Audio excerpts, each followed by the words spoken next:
어제 추미애 법무부 장관이 추상 같은 사퇴 규정을 하셨습니다. 검찰총장이 청장이 나의 명을 거역한 것이다 라고 정점식의 헛소리에 대해서 확실하게 규정함으로써 윤석열 청장의 헛짓에 대하여 확인 사살을 하였습니다. 그에 뒤이어 곧바로 국무총리 이낙연 국무총리께서는 장관의 의견 청취 요청을 청장이 거부한 것은 매우 유감이다.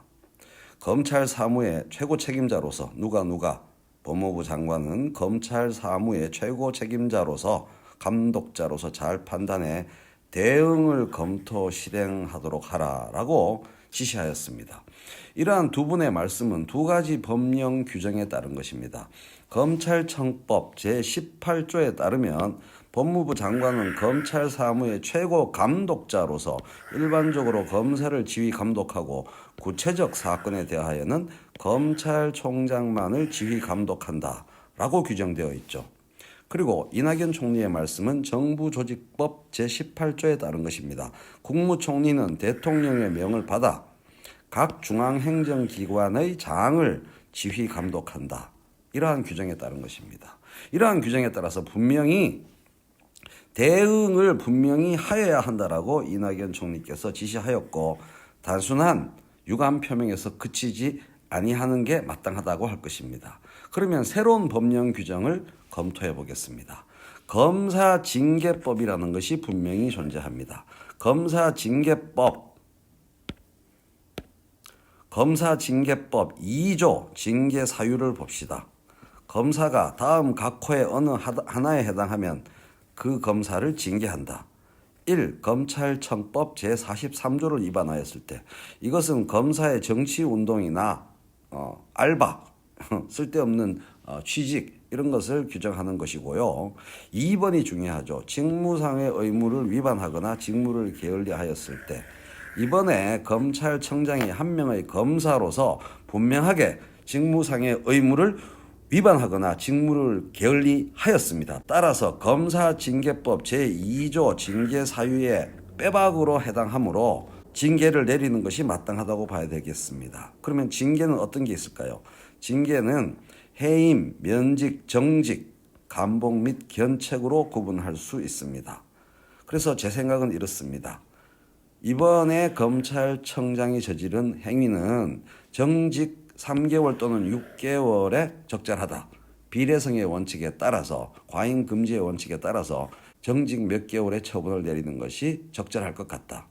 그렇게 하면 하늘 높은 줄 모르고 이 나라의 제왕인 것처럼 까불던 검찰청장이 사실은 이 정도의 가벼운 징계를 받는 아주 대수롭지 않은 존재라는 확실한 상태 규정을 내려줄 수 있다.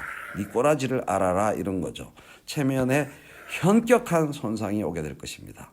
여러분들 중에는 당연히 그걸로 부족하다. 해임 또는 파면 또는 즉각 처벌을 주장하시는 분이 있으시겠습니다만은 그 마음을 충분히 이해합니다만은 이번에 가벼운 정직 등의 조치를 취한다고 해서 나중에 해임, 파면, 처벌할 길이 차단되겠어요? 얼마든지 이런 것들을 나중에 실행할 수 있죠. 일단은 완전히 뉘어버리기 전에 잽을 콧잔등에 세게 때려 넣어서 눈물이 찔끔나게 하는 체면에 현격한 손상이 있게 하는 조치가 적절하다고 생각합니다. 왜냐하면 검찰청장이 법무부 장관으로부터 정부로부터 그러한 징계를 받는 것은 검찰 초유의 일이기 때문입니다.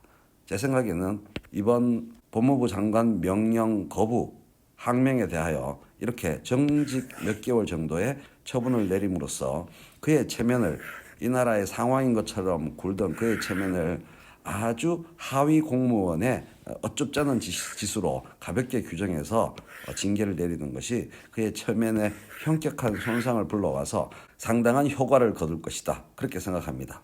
그리고 또 그 전에 중요한 게 있습니다. 정직 몇 개월 처분이 중요한 게 아니고요. 그 전에 의견을 제출하러 오라는 장관의 명령을 거부한 결과의 발생에 관여한 대검 관계자 모두에 대해서 철저하게 법무부 차원의 직접 감찰을 진행하는 겁니다.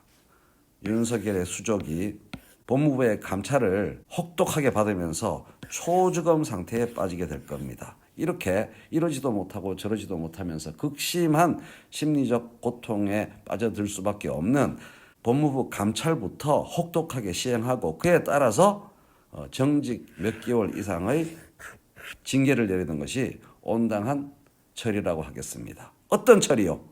법과 원칙에 따라 이루어지는 처리를 말씀드리는 거죠.